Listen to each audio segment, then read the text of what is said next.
Bien, entonces les prometí que íbamos a hablar de una terminología que hemos utilizado mucho, un concepto que es el de, hemos utilizado diferentes formas para mencionarlo, pero hemos hablado de figuras, de tipología, ¿no? Y son aquellas generalmente personas del Antiguo Testamento que de alguna manera nos remiten al Nuevo Testamento, pero no solo hablamos de personas, sino también hablamos de eventos, hablamos de ritos, ¿no? Ahora, ¿qué significa esto de figuras, de tipo, de tipos, ¿no? De esto que como que el Antiguo Testamento que nos remite. Bueno, el concepto de figura es como una especie de promesa, ¿sí? Algo que parece que está abierto más allá de su misma realidad. Parece ofrecer aquello que constituye el deseo y el fin último de toda la teología cristiana, ¿no? De hecho, el concepto de figura es la que nos permite relacionar el Antiguo con el Nuevo Testamento. Algo que se abre en el Antiguo Testamento y de que de alguna manera se va repitiendo en el Antiguo Testamento y que solo lo llegamos a entender en su cumplimiento en Cristo, ¿no? Ahora, el problema es entender bien claramente qué significa, qué entendemos por figura, qué entendemos por tipo, ¿sí? ¿Qué queremos decir cuando afirmamos que hay algunas figuras del Antiguo Testamento que encuentran su cumplimiento en la vida, en las palabras, en las obras de Jesucristo? ¿Qué significa? Entonces vamos a tratar de adentrarnos en este momento en el concepto de figura.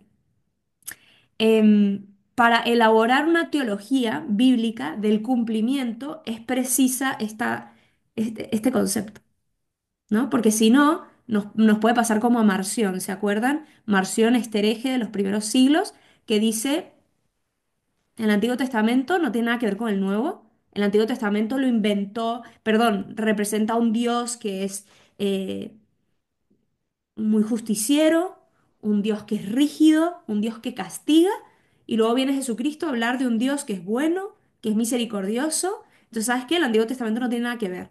Entonces vamos a quitarlo.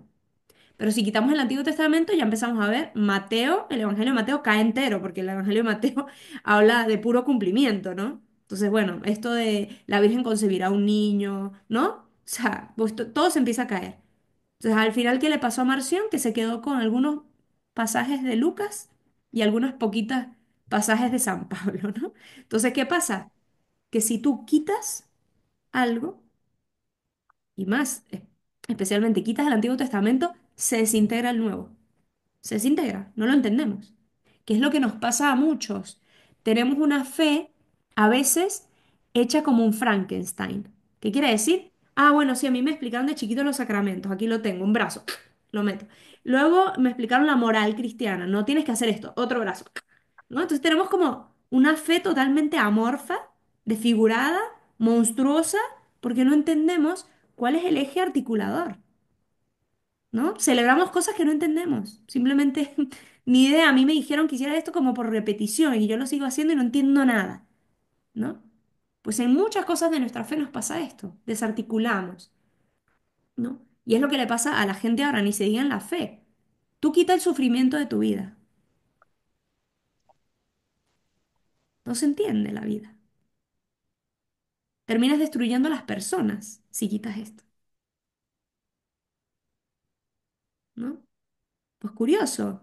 Y es lo que tratamos de hacer, ¿no? Constantemente. Bueno, el punto es que para poder entender el nuevo, yo espero que a estas alturas podamos decir, es obvio que el Nuevo Testamento no lo podemos entender sin el Antiguo. Si por lo menos eso nos llevamos de todos estos años, ya me doy por recontra servida, ¿no? O sea, ya, bueno, con eso mi propósito en esta vida fue cumplido. Entonces, que el Antiguo, que el Nuevo no se entiende sin el Antiguo, no se entiende. Y de hecho, el Antiguo te, te llena de sentido el nuevo, ¿no? Te lo llena de sentido. Entonces, el Antiguo Testamento, en esta perspectiva de la figura, no es solo útil para entender el Nuevo Testamento, no es solamente una preparación, sino que es un camino que tenemos que recorrer continuamente. No, ah, bueno, ya lo recorrí, ya lo entendí, chao. No, me deshago de él. No, no, es un camino que es necesario recorrer continuamente como una constante condición de acceso al misterio de Cristo. Para yo poder acceder al misterio de Cristo, tengo que constantemente recorrer el camino del Antiguo Testamento, porque solo ante su luz lo voy a poder comprender plenamente lo que Cristo quería decirnos, porque Él le da cumplimiento a todo esto. En Cristo, en su persona, en sus acciones, encuentran cumplimiento todas las figuras del Antiguo Testamento. Y esto es súper potente, porque estamos hablando de que 46 libros, que nosotros nos hemos tardado 4 años y nos vamos a tardar porque, probablemente 6 en acabar. Sí, y eso todavía dando un brochazo, ¿no? O sea, un brochazo. Es algo que podemos seguir continuamente profundizando. Em, ¿Cuántas figuras habrán 46 libros que nos pueden iluminar para ver la totalidad de la comprensión de Cristo? Sabemos que nunca vamos a poder comprender a Cristo en el sentido de aprenderlo, ¿no? De atraparlo. No, ya lo comprendí, ¿no? Ahí ya, justo ahí es cuando no lo comprendiste, ¿no? Eh, entonces, tenemos que recorrer constantemente. Entonces, no se trata, ojo, que la escritura, en el sentido de el libro del Antiguo se cumple en el Nuevo, sino que el cumplimiento de las figuras del Antiguo Testamento se da en toda la acción de Cristo, es decir, en su vida, en sus palabras, en sus obras. Y sabemos que la vida, las palabras y las obras de Cristo son muchas más que las que están aquí. Lo dice el mismo San Juan. No alcanzarían en este mundo libros que abarquen todo lo que Cristo hizo. Entonces, nosotros no somos la religión del libro, ojo, ¿sí? Somos la religión con el libro. El libro es sumamente importante para acceder a Cristo, pero no es cerrado ahí, ¿no? Hay que entender que del libro tenemos toda la tradición. ¿Quiénes fueron los que interpretaron mejor la Biblia? Los primeros padres, ¿no? De la época apostólica y de la época postapostólica. Ellos nos iluminan de cómo entenderlo y eso no está en la Biblia. Entonces, esto es importante. No crea que quien, no, ya me leí la Biblia, ya la estudié por 20 años. No, no, ahora hay que empezar con los padres de la iglesia, ¿no? Bueno, ahí hay mucho para darle, ¿no? Entonces, esto pendiente, ¿no? O sea, la acción de Cristo va más allá de lo narrado aquí. Pero el único acceso más directo que tenemos a Cristo es este, ¿no?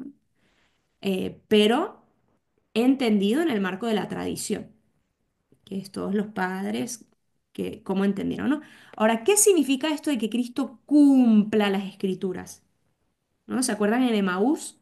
Que Cristo les empieza a explicar a estos dos discípulos que van caminando, les empieza a explicar las escrituras y les explicaba de tal modo que les indicaba que que en Cristo tenía cumplimiento. Bueno, aquí, ¿qué decimos al afirmar que Cristo lleva a cumplimiento la revelación del Antiguo Testamento? Él mismo dice que él no ha venido a abolir la ley, el Antiguo Testamento, sino a llevarla a su plenitud. ¿Qué significa esto? ¿No? Por un lado, escuchamos que el Evangelio de Mateo dice que Jesús es Señor del sábado, es Señor de la ley. El sábado es una forma literaria de incluir todo lo que incluía el sábado, que quiere decir toda la ley del Antiguo Testamento. No quiere decir nada más el sábado, quiere decir todo lo que el sábado significaba, ¿no? Es como una palabra que engloba muchas cosas, ¿no? Es decir, aquel que da el sentido último al precepto del sábado que se dijo en el Éxodo y el Deuteronomio cómo iba a ser el precepto del sábado. Él es el que le viene a dar su sentido último a este precepto. Es decir, a poner a Dios en el centro de las vidas.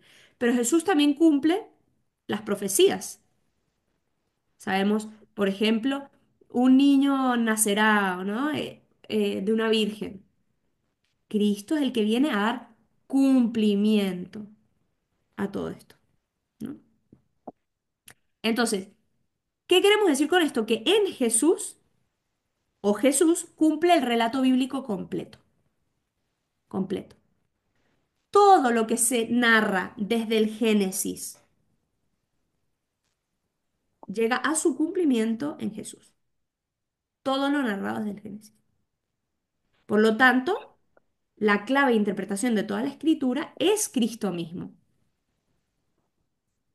Entonces, ¿cómo es la manera propia de mostrar cómo se realiza esta plenitud en Cristo? Es precisamente a través de el recurso exegético, es decir, de interpretación de la figura. Cómo Abraham se cumple en Cristo, cómo Moisés se cumple en Cristo, ¿no? Entonces la figura anticipa, en cierto modo, la plenitud. Es como si fuese una semilla de la plenitud. Moisés en su vida, en lo que hizo, de alguna manera, ahorita vamos a dar ejemplos, ¿vale?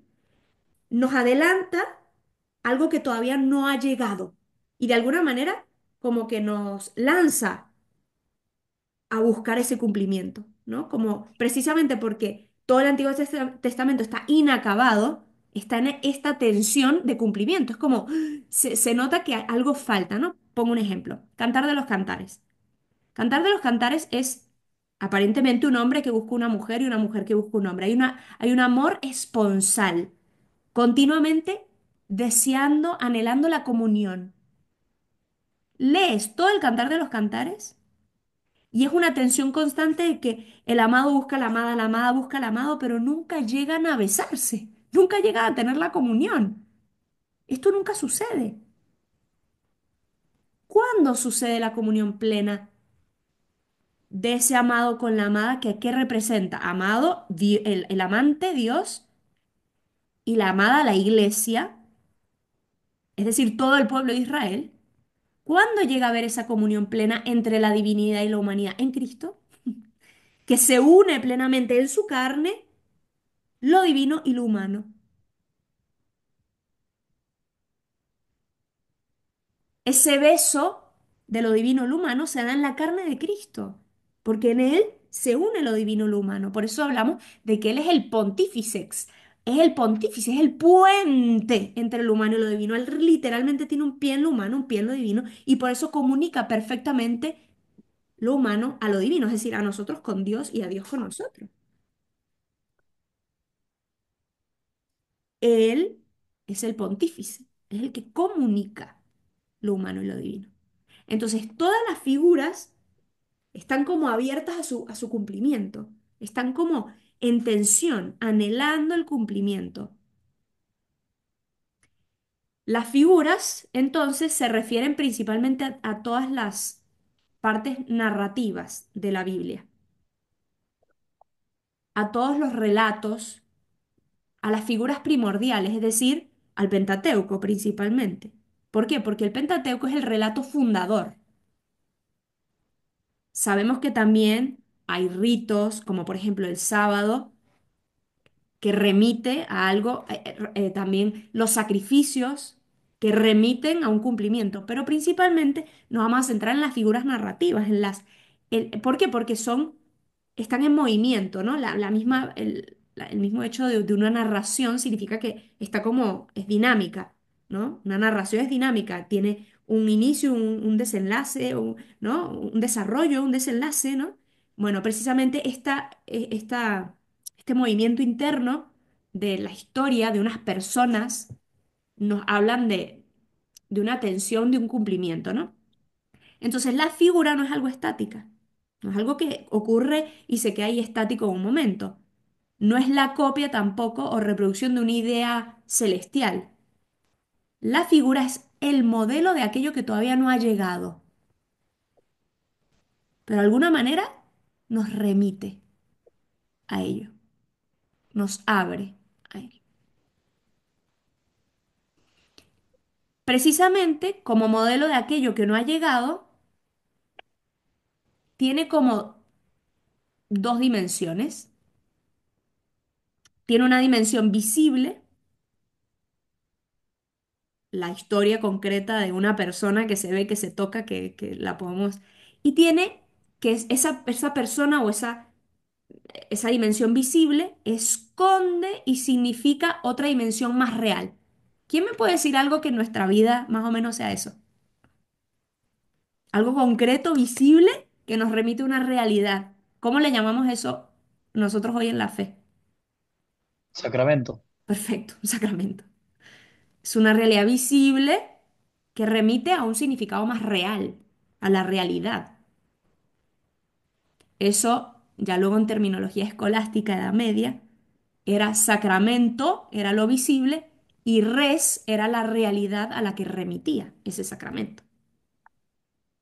Aunque nosotros en esta escatología ya iniciada, es decir, ya nosotros estamos en época de salvación, porque Cristo ya murió, ya pasó el misterio pascual. Nosotros no estamos en la misma condición que Abraham. Nosotros ya estamos en otra situación, muy distinta. Y por lo tanto, el sacramento, los sacramentos, digamos, entre comillas, del Antiguo Testamento no son iguales a los del Nuevo Testamento. Por ejemplo, el maná, no puedes decir tú que es igual a la Eucaristía, ¿sí o no? ¿Cuál es la diferencia? El maná remite intencionalmente a algo, ¿no? Por ejemplo, a la presencia de Dios, pero no realmente. En el maná no estaba realmente la presencia de Dios. Remitía en intención a la presencia de Dios, que cuidaba y protegía a su pueblo y era un Dios providente que daba alimento. La Eucaristía, ¿cuál es la diferencia abismal entre la Eucaristía y el maná? Que la Eucaristía no solo remite en intención, sino en realidad. Ahí está Dios. Vemos la diferencia abismal. Por eso, en terminología sacramental, digamos, en el Antiguo Testamento era una sombra de la realidad, y en cambio en el Nuevo Testamento es una imagen, un icono de la realidad. ¿Por qué un icono? Porque nos remite a algo, pero a la vez la presencia está ahí. Está ahí y a la vez nos remite. Pero está ahí en la realidad, no solo en intención. Bueno, nos estamos metiendo en términos filosóficos, pero bueno, más o menos se entiende. Eh, entonces, este tema de la dimensión visible de la figura, Abraham y su vida, y que fue y subió el monte Moria y iba a matar a su hijo, la dimensión visible, pero que remite a otra, a Cristo en la cruz sacrificado, entregando su vida, ¿no? Entonces, este aspecto visible, perdón, la figura tiene como solo se puede comprender en el relato total de toda la Biblia. Por lo tanto, las figuras es importante ponerlas en relación. Solo vamos a poder entender a Abraham entregando a su hijo en el monte Moria si vemos todas las otras figuras que de alguna manera hablan. Si la entendemos junto con el siervo sufriente de Isaías, si, ¿no? Las tenemos que leer como una constelación. Ubica las constelaciones de las estrellas que si yo veo una solita no la entiendo, pero si las veo todas juntas digo, ah, mira, ahí está la Osa Mayor, ¿no? O sea, sí, bueno, en su conjunto la entiendo, solita no la entiendo. Bueno, todas las figuras hay que leerlas en su relación mutua, todas, una unida con otra. Cada figura solo se entiende insertada en este conjunto orgánico, pero a la vez ella en sí misma ya esconde y oculta la realidad última. Es curioso, porque ella en sí misma, cada estrella ya remite a la totalidad, pero a la vez solo se entiende en el conjunto. Entonces, estas figuras tienen una doble estructura, ¿sí? Y, de nuevo, solo se entienden si se ponen en relación unas con otras. La figura es compuesta. ¿Qué quiere decir?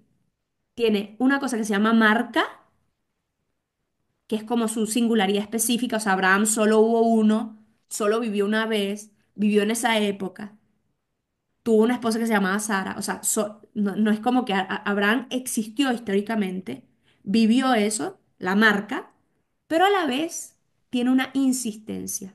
¿Qué quiere decir? Que de alguna manera su relato hay una hay un aspecto repetitivo. Y esto crea un horizonte de semejanza entre las figuras que permiten un diálogo. Ah, mira, esto se repite aquí, se repite aquí, se repite aquí, se repite. Y lo mismo pasa en nuestra vida. Oye, Dios como que siempre me habla así, ¿no? Como que pasa como que, ¿no? Siempre como, y solo leyendo todo lo que me ha pasado en mi vida de fe y el aspecto repetitivo, logro entender, ah, es el Señor, ¿no? Vemos la vida de Pedro. Pedro es un tira y encoge, ¿no? Voy a dar mi vida, lo niega. Se va hasta Roma ya después, voy a dar mi vida y luego, no, que están persiguiendo a los cristianos, no, voy a huir. Quo vadis, Pedro, ¿no? ¿A dónde vas, Pedro? ¿No? Va y viene, va y viene. Es repetitivo. Él no traiciona una vez al Señor, lo traiciona varias veces, ¿no? Y lo mismo nos pasa. Por eso el Papa Francisco dice, Dios no se cansa de perdonar, somos nosotros los que nos cansamos de pedir perdón, no puede ser que me pasó lo mismo. Igualito me di con la misma piedra. Y hasta hay dichos populares para esto, ¿no? Me di con la misma piedra, ¿no? Bueno, entonces, marca e insistencia. Marca, ya dijimos, es la dimensión de irrepetibilidad, algo que es una concreción histórica, ¿no? Está ligada a un nombre, Abraham, Isaac, Jacob. Está ligada a un tiempo específico histórico que no se repite. Está ligado a un lugar, es decir, es concreto. Entonces, en este sentido, cada figura es independiente, es histórica, ¿no? Pero a la vez todas las figuras tienen un elemento de insistencia, por eso se convierten en figura, porque de alguna manera se repiten. Directo o indirectamente, no estamos diciendo que completamente, pero hay algo de repetitivo. Se repiten en temas, sea por símbolos, sea por palabras, sea por escenarios. Oye, esto de cruzar las aguas, se repite, ¿no? Esto como que se repite constantemente. Entonces, conceptos, hay algo que se repite, hay elementos significativos que precisamente permiten ponerlas en conexión para que se dialoguen, ¿no? Esta era la forma que interpretaban los judíos las escrituras. Buscaban, por ejemplo, la terminología fuego y veían dónde aparecían todos los pasajes que aparecía la palabra fuego y las trataban de poner en relación. Decía, esta te ilumina esta, ¿por qué no? No sé si les ha tocado leer algún libro de estos que estás leyendo y en la mitad del libro te dicen, ve a la página 43, ¿no? Entonces te vas a la página 43 para que se desarrolle el libro, entonces dependiendo de qué decisión. Le dijo que sí, le dijo que no, si le dije que sí, vete a la página 3, si le dijo que no, vete a la 5, ¿no? Entonces la historia la vas como construyendo, son historias súper entretenidas, perdón, la Biblia es esto y mucho mejor, o sea, mucho mejor. Entonces, vamos a poner un ejemplo, ¿no? Para iluminar a ustedes que están muy versados en la Biblia. La división de las aguas. Este concepto, ¿no? Esta idea, esta estructura, esto que pasa, ¿no? La división de las aguas. ¿Cómo empieza la creación? Dios divide las aguas del cielo, de las aguas de abajo, de las de arriba, las separa. Curioso. ¿En qué otro momento separa las aguas? Ah, cuando están a punto de morir los israelitas, que vienen los egipcios detrás.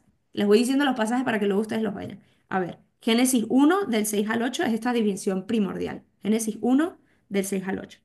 Luego la división, la separación de las aguas del Mar Rojo, ¿no? Éxodo 14 del 15 al 18. Y decimos, qué curioso, porque es muy distinto la marca, ¿no? Lo que pasó al inicio en la creación de lo que pasó luego en la época de Moisés.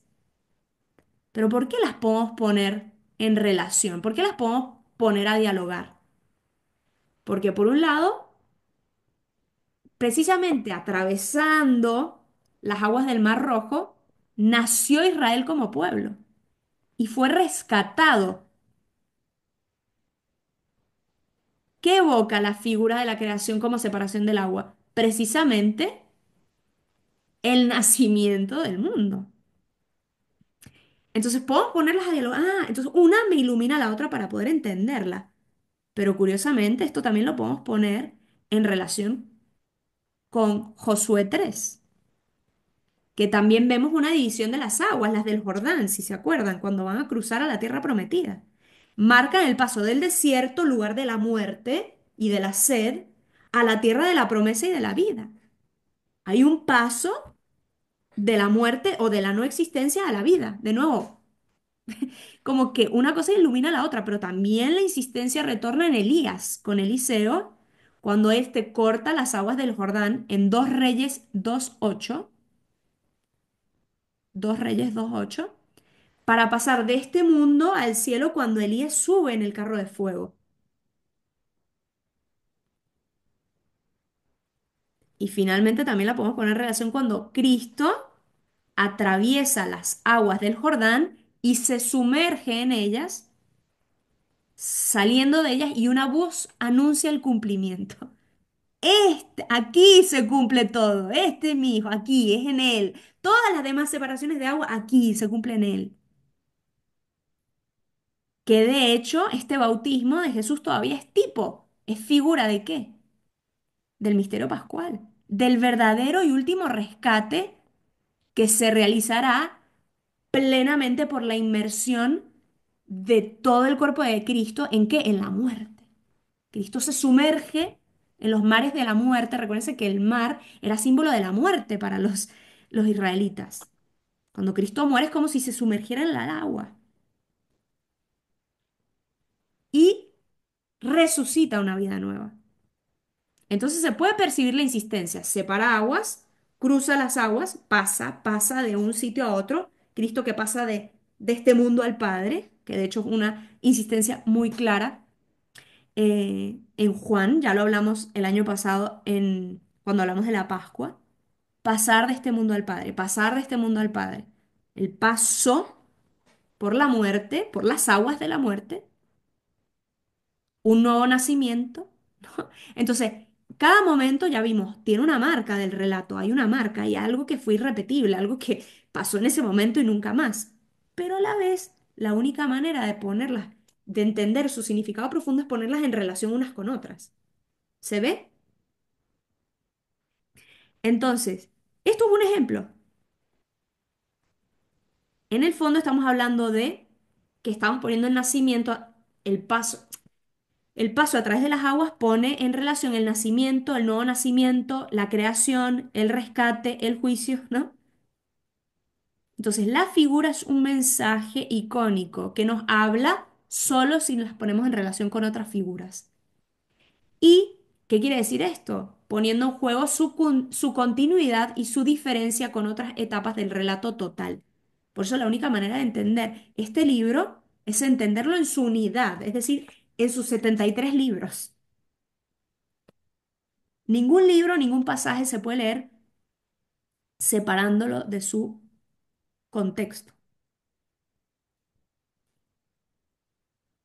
El texto solo se puede entender en su contexto del libro y de todo. Por eso, ¿qué generalmente hacen las herejías? Sacan un texto de su contexto.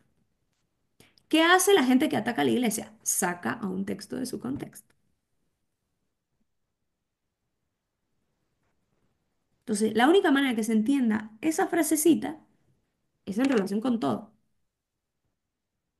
Si podemos interpretar esa frasecita en continuidad o simplemente era algo temporal, o si era un mensaje permanente, si era el mensaje, es un mensaje central en cuanto a la revelación o era periférico. Por ejemplo, cuando fue la famosa condena de Galileo, fue un error. ¿Por qué? Porque un pasaje de un salmo sacado de contexto parecía que era la definición científica de cómo era la forma del mundo. El libro, este libro no tiene esa finalidad. No tiene la finalidad de decir si la Tierra era esférica o era plana. Entonces, no, o sea, se desfigura el texto si no se le entiende en su contexto global. ¿Para qué es este libro? ¿Qué nos busca transmitir? ¿No? No podemos buscar en él algo que no está hecho para eso. Entonces, gracias a esta repetición, esto que hemos llamado insistencia, es posible entender una figura en relación con otra. Entonces, el relato bíblico precisamente se constituye en el marco de una gran repetición, marcada ¿de qué? Por el camino de la primera creación, Génesis 1, a la segunda creación, Apocalipsis 24, 22. Dios que crea y que recrea. O sea, de alguna manera, todo a lo que estamos llamados, está presente de algún modo en la figura primordial. Por eso solo y siempre nos entendemos yendo al inicio. En el inicio está contenido todo. Es como una semilla. Por eso siempre que queremos renovar la iglesia hay que ir al inicio. ¿Cómo eran las comunidades cristianas al inicio? Hay que ir al inicio. ¿Cómo lo vivieron los apóstoles? Entonces, esta circularidad no la podemos entender como un eterno retorno. Ah, no, entonces nos hicimos hinduistas. No. Sino en un círculo orientado. En algo es un círculo como que está dando a luz. Que está dando a luz, un círculo parturiento, ¿no? Es algo que ya está ahí, pero todavía no completo, como la semilla. La semilla es muy... En la semilla ya está contenido todo, en potencia. Se está desarrollando, ¿no? Entonces, esto es muy importante para entender el tema de la figura. Entonces, la figura, ¿qué rasgos tenemos? Uno, la figura es corpórea, es decir, se presenta en forma sensible. ¿Qué quiere decir esto? Que la pueden tocar, ver, oler nuestros sentidos. Es decir, tiene un nombre, es una persona, tiene un lugar, una estela, un altar, un sacrificio. Signos visibles. Son signos visibles. Personas, lugares. Bueno, lo primero es la corporeidad. Luego es la deficiencia. ¿Qué quiere decir esto? Que están incompletas, que están como insatisfechas. Es algo que no está del todo completo. Ponemos un ejemplo. ¿Se acuerdan en Génesis 12? Luego lo pueden revisar. Génesis 12 del 10 al 20, que Abraham llega a Egipto y el faraón ve a Sara y le parece muy atractiva y Abraham tiene miedo. ¿Miedo de que qué? De que lo maten y se queden con la esposa. Entonces, ¿qué dice? Es mi hermana. Entrega a su esposa para salvar su propia vida. Se dice, ¿y esto qué tiene que ver? Primero, ¿por qué esta figura es importante? Porque se repite, ¿eh? O sea, lo hace tres veces, ¿sí? Tres veces lo hace. En Génesis 12, en Génesis 20 y en Génesis 26. Tres veces Abraham entrega a su esposa al faraón y dice que es su hermana para que él salve su vida y no lo maten.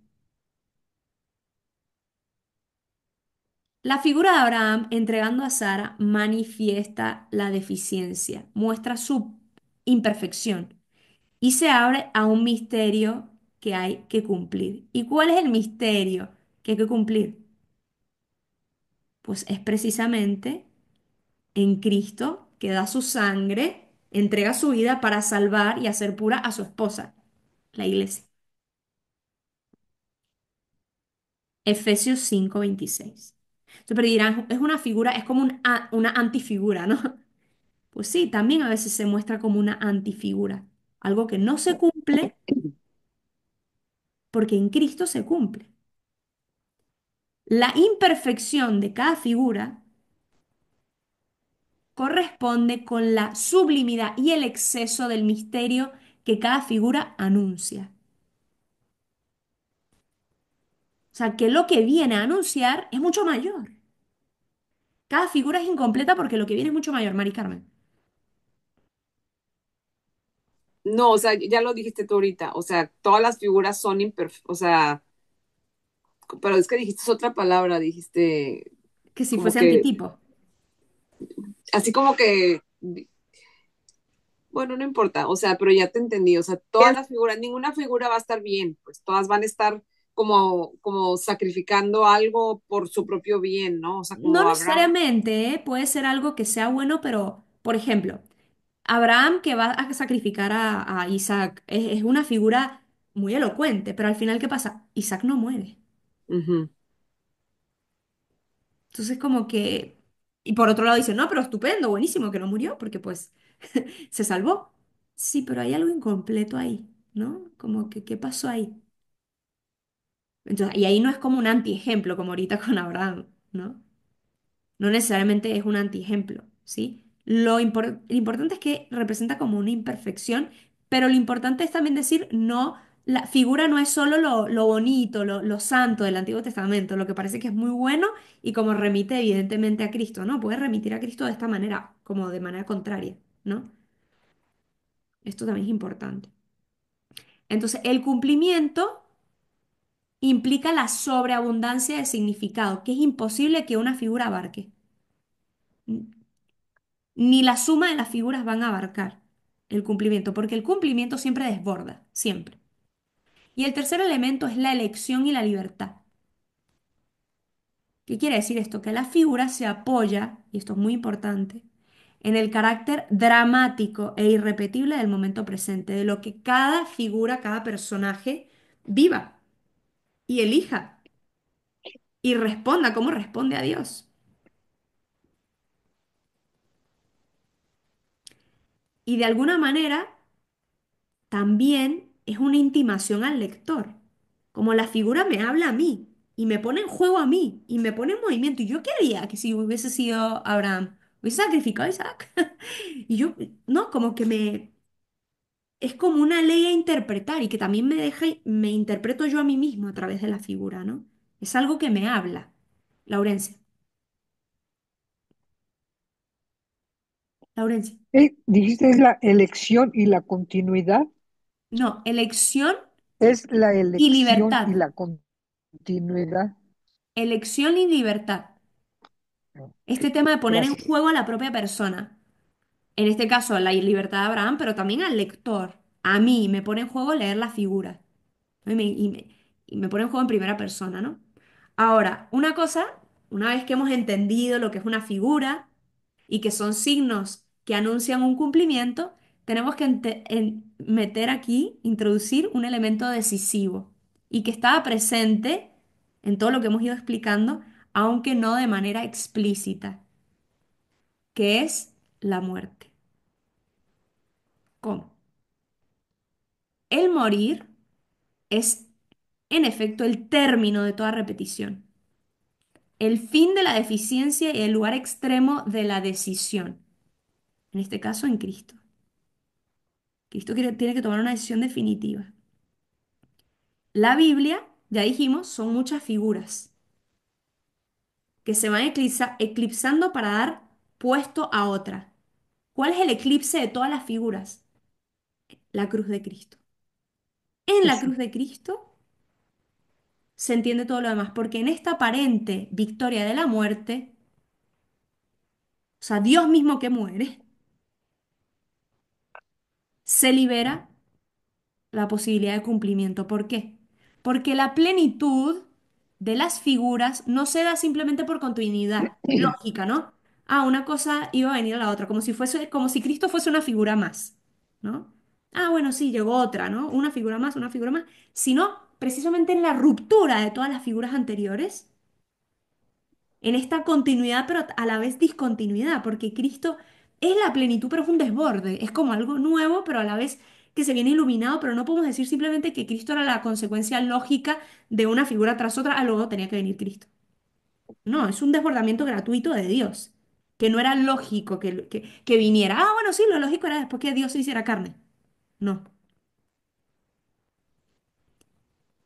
Entonces, este Este es el límite entre la antigua alianza y la nueva alianza. O sea, realmente Cristo es, el Nuevo Testamento es una continuidad del antiguo, pero también es una ruptura del antiguo. Y por eso nosotros no somos una simple y llana continuación del judaísmo. Hay una ruptura. Por eso no seguimos, no sé, viviendo tradiciones judías en el cristianismo. Porque sí hay una ruptura. Porque Cristo viene a traer algo nuevo. Algo ya prefigurado, pero algo nuevo. Entonces, cuando el misterio del paso de Cristo por la muerte llega, precisamente puede ser reconocido porque ya había sido anticipado. Pero esta anticipación siempre fue limitada. Nunca lo dijo todo. Por eso no era obligatorio creer. De hecho, ¿por qué muchos rabinos no entendieron? Porque no era, sea, por eso yo se les decía otro día, ¿no? No es como, ah, bueno, sí, obvio, ¿cómo es posible que los judíos no vean que es evidente? No, nosotros hoy lo vemos evidente porque tenemos el don de la fe. Pero si bien hay una continuidad y hay una anticipación en Israel, lo vemos clarísimamente, lo anticipa Israel, esta muerte en cruz la anticipa Israel cuando perseguido por los egipcios acepta la muerte. Perdón, meterse en las aguas era aceptar la muerte, no era creer que se iban a salvar.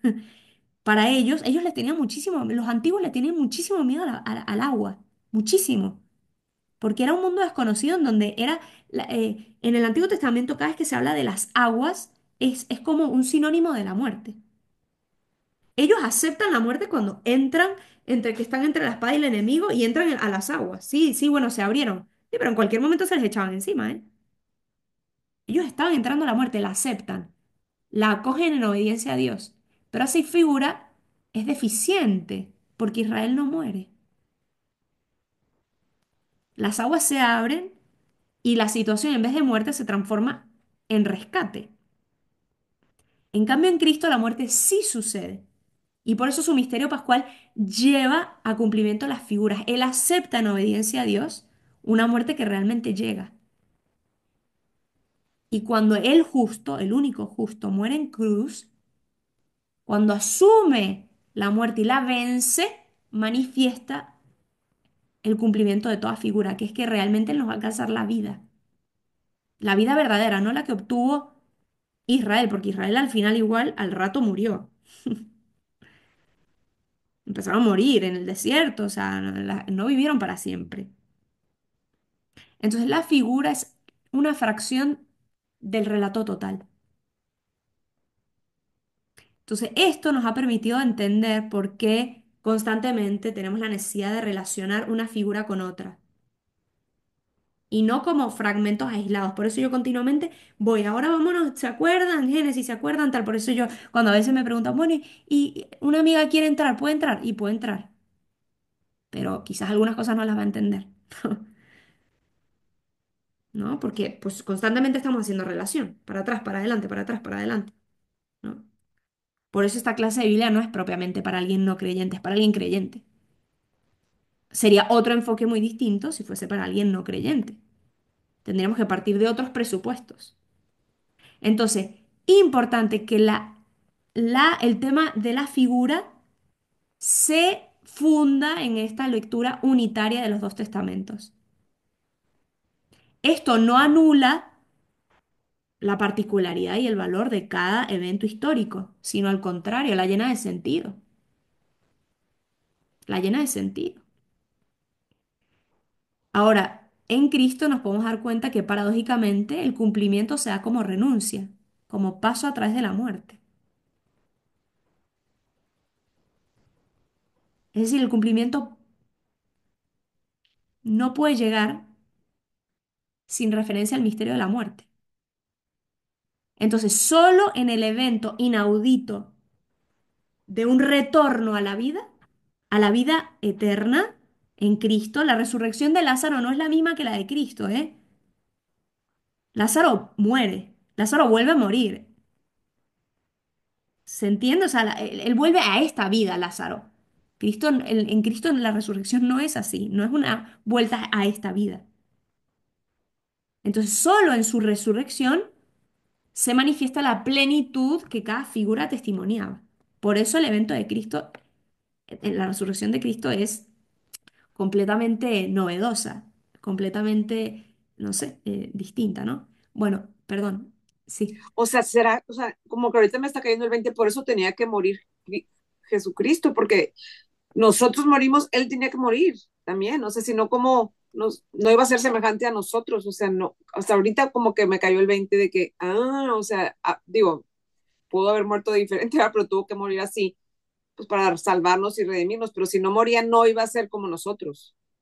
sí, eso y muchas otras cosas más, pero Sí, sí. bueno, sí, sí, sí, pero me cayó así como que ahorita un Sí, clic. sí, sí. Por ejemplo, pongo otro ejemplo de este tema de las figuras para que... El tema del agua, ¿no? Ya lo vimos como el paso de las aguas, pero el tema del agua en la historia de Israel y en la vida de Cristo. Tenemos, por ejemplo, el paso del Mar Rojo, el leño de Moisés, si se acuerdan, hay unas aguas que son amargas y están en medio del desierto y no pueden tomar esas aguas porque están horribles. Y Moisés arroja un leño, justo un leño, el leño de la cruz, justo un leño lo arroja y ahora las aguas se vuelven dulces y las pueden beber, les da vida a estas aguas. En la vida de Cristo, Cristo es bautizado con agua, su primer milagro transforma agua en vino. Él mismo dice e invita a los sedientos al agua eterna. Él reconoce la caridad como un vaso de agua dado al necesitado. Él recobra la fuerza junto al pozo, ¿no? Con la samaritana. Él caminó sobre las aguas. Él lava los pies a sus discípulos con agua. En su pasión, Poncio Pilato se lava las manos con agua. El agua que brota de su costado, ¿no? Podemos ver que constante, bueno, pues, tendríamos que ver cómo las ponemos en relación, cómo hablamos de todo esto en relación a estas aguas, ¿no? Bueno, hasta aquí el tema de las figuras. Nos quedan 10 minutos. Eh, Podemos hacer dos cosas, parar aquí o seguimos con el tema de las indulgencias. Es otro tema, lo que quieran. ¿Están para indulgencia o ya fue como mucho el tema de las figuras? No, Sí, seguimos con digamos. las indulgencias. Seguimos, vale, muy bien. Sigan, Mari, sigan, pero bueno, yo los dejo que me tengo que ir a una reunión. Muchas Muy gracias, bien. ¿eh? Chao, chao. Bien, las indulgencias. A ver, estamos en el cambio de tema totalmente, pero me parecía muy importante en el contexto del jubileo decir algo de las indulgencias. Yo igual ya lo han escuchado, pero me parecía importante también porque esto todo se tiene su, digamos, su raíz en el Antiguo Testamento, el tema del jubileo. Si se acuerdan cuando lo estudiamos en el Levítico, el jubileo era un año que se celebraba cada 50 años, cada 7 veces 7, ¿no? Después de 7 veces 7 años, que era el año siguiente, o sea, el año 50 se celebraría un jubileo y el jubileo era el perdón de todas las deudas materiales que tuviesen. ¿Qué pasaba? Que ellos tenían un trozo de terreno y entonces ellos empezaban a hacer negocio con ese trozo de terreno. Un año les iba bien en la cosecha, otro no. Entonces el año que te iba bien en la cosecha, pues quizás te daba para vender tus productos y otro año te iba mal, entonces no puedes hacer más nada sino vender un trozo de terreno para que el otro te diera algo de comer. Cada 50 años era como la oportunidad de volver a cero, volver a la condición originaria. Es decir, todo el mundo se perdonaba las deudas, todo el mundo se... Entonces, ¿qué pasa? Mucha gente, incluso 2, 3 años antes del jubileo, la gente empezaba a negociar, ¿verdad? Para que les daban... eh, ya sabían que en el año 50 se les perdonaba la deuda, ¿no? Pero este tema del perdón de las deudas viene de ahí. Entonces, ¿qué pasa? Que esta tradición judía la toma el cristianismo. Pero de hecho, la primera vez que se empieza a celebrar es alrededor del año 1300 con el Papa Bonifacio. Y entonces, poco a poco, este tema el perdón de las deudas materiales se empezó a tomar toda una dimensión un poco más espiritual, ¿no? Y precisamente no tenemos que perder la dimensión material, ¿sí? Ojo, del perdón, de si tengo que perdonar a un hermano, que si alguien me tiene una deuda y se la puedo perdonar, ¿no? No hay que perder esa dimensión, pero las indulgencias hablan de una liberación un poco más espiritual, ¿no? Entonces, ¿qué pasa? El año 2025 estamos en el año del jubileo y queremos que sea un año de sanación y liberación. ¿De qué? De las heridas que han sido causadas por nuestros pecados, ¿sí? Que estos pecados han hecho a nuestra alma. ¿Se acuerdan que los primeros perjudicados por el pecado somos nosotros mismos? Entonces, el año, algo propio del año jubilar, es precisamente esto. De hecho, la palabra indulgencia se puede identificar con la palabra misericordia. Es el perdón de Dios. ¿Qué es una indulgencia? Primero tenemos que explicar qué es el pecado, ¿no? Recuérdense que el pecado tiene dos consecuencias. La primera es ofender a Dios. Ofendemos a Dios y nos priva de la comunión con Dios. Si el pecado es mortal, incluso nos puede llegar a matar la relación de comunión con Dios. Esto es una consecuencia espantosa, porque si nos empecinamos pues estamos llamados a vivir eternamente separados de Dios. ¿Cuál es la manera de reparar este primer daño, esta primera consecuencia del pecado? Es precisamente a través del bautismo, que es el perdón absoluto de los pecados. Ah, pero ya yo estoy bautizado y volví a pecar y volví a caer. Pues es a través del segundo bautismo. ¿Cuál es el segundo bautismo? El sacramento de la reconciliación. ¿Sí? Entonces, la primera consecuencia, que es la ofensa a Dios, la reparamos con el sacramento de la reconciliación. Ahí se nos perdona esa ofensa y volvemos a esa comunión con Dios. Pero hay una segunda consecuencia del pecado, que es la pena temporal. ¿Qué significa la pena temporal? Es que todo pecado, aunque sea venial, además de la ofensa a Dios, que es la primera consecuencia, causa un apego en nuestro corazón, un apego malsano a las criaturas, que necesita ser purificado. ¿Qué quiere decir esto? Que el pecado nos mancha a nosotros y genera una tendencia que hace que el mal nos resulte atractivo. Nos genera una tendencia, ¿no? Por eso seguimos pecando. Entonces Dios perdona la culpa, la ofensa, la culpa, ¿no? El pecado tiene culpa y pena. La culpa la perdona el sacramento, pero la pena, esa mancha, tiene que ser purificada para que nosotros podamos ver el rostro de Dios. Y esa pena, digamos, temporal, ¿cómo se purifica? Tenemos dos formas de purificarla.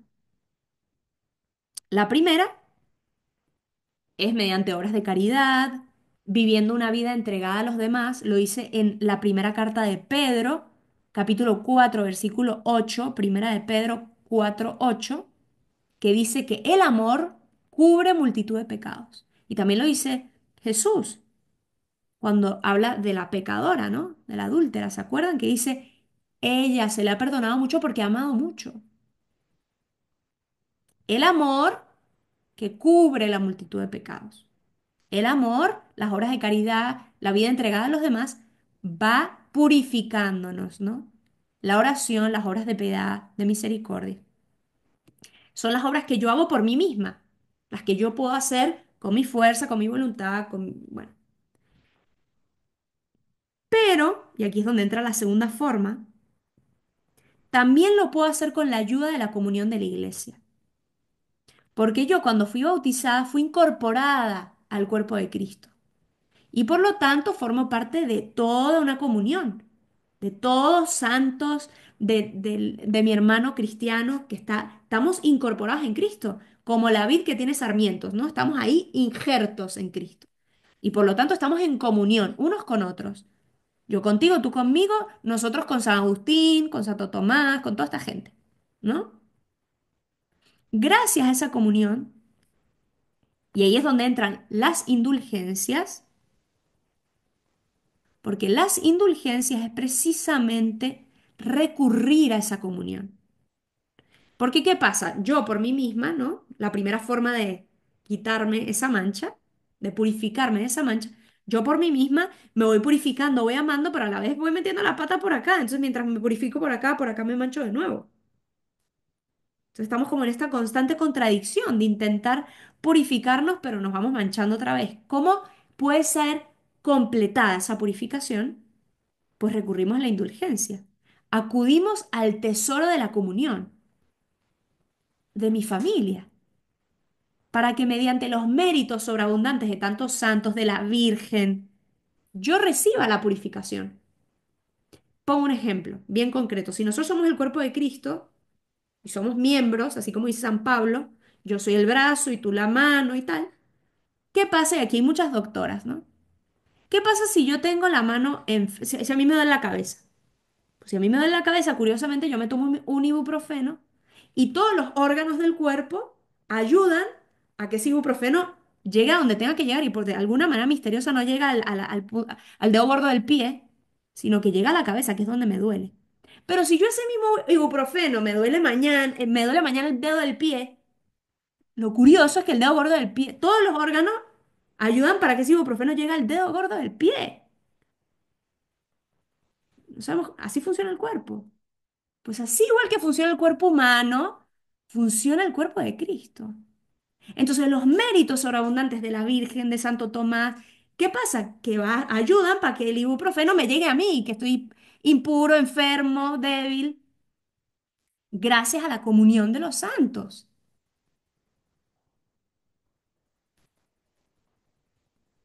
Entonces, acudo al tesoro de mis hermanos en la fe, y no solo de Santo Tomás, sino yo acudo a la santidad y a la oración, y así es que funciona la oración de intercesión, ¿eh? Todos ayudando para que ese ibuprofeno llegue al miembro sufriente o al miembro que lo necesita. Porque la oración de intercesión no es convencer a Dios que ayude al otro, como si Dios no lo quisiera. Es ayudar al otro a que reciba la gracia de Dios. Yo como miembro del cuerpo intercedo por, ¿no? Yo como mano sobo el brazo para que se ponga suavecito para que agarre la inyección. Esa es la oración de intercesión. Es yo como miembro ayudar a que el otro miembro se abra a recibir la gracia de Dios. Entonces, ¿qué es esa indulgencia? Es precisamente pedir, recurrir a la iglesia, a todos esos santos, a todos esos hermanos míos, para que me completen la purificación de esa pena temporal de mis pecados.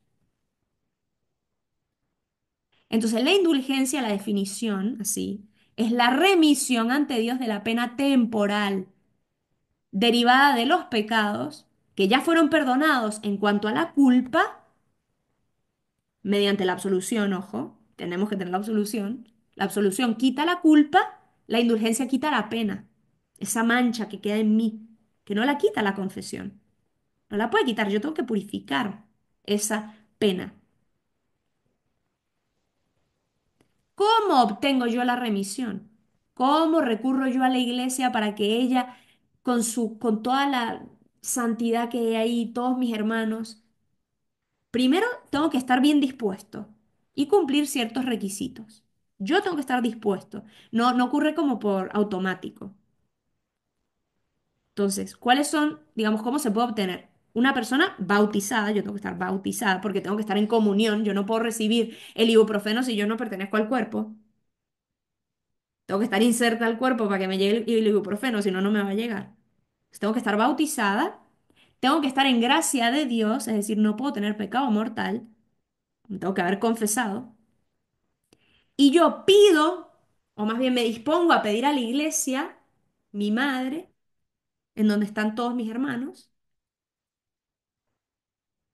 la gracia de la purificación total de mis pecados, de la purificación total de las penas, de esas manchas que yo me generé por el pecado. Entonces, bautizada y en gracia de Dios. Y tengo que cumplir con 5 condiciones. Primera, realizar el acto específico al que la iglesia ha concedido esta gracia. ¿Cuáles son estos actos específicos? En este año jubilar es peregrinar, es decir, caminar hasta la iglesia en donde se obtenga esa indulgencia. Uy, tengo que caminar hasta Roma. No. Hay en cada diócesis una o varios templos jubilares. Generalmente es la catedral y otros cuantos averigüen en su diócesis. Hay un montón. Peregrinar a esos templos, ¿sí? Ir a ese templo, visitarlo, ¿sí? Más allá de que el camino no, ir a ese templo con esa intención. Luego me tengo que confesar entre 10 días antes o después de haber hecho esa peregrinación. Puede ser antes o después, ¿sí? Tengo que comulgar, ¿sí? Eucarísticamente, ¿sí? La Eucaristía, ¿no?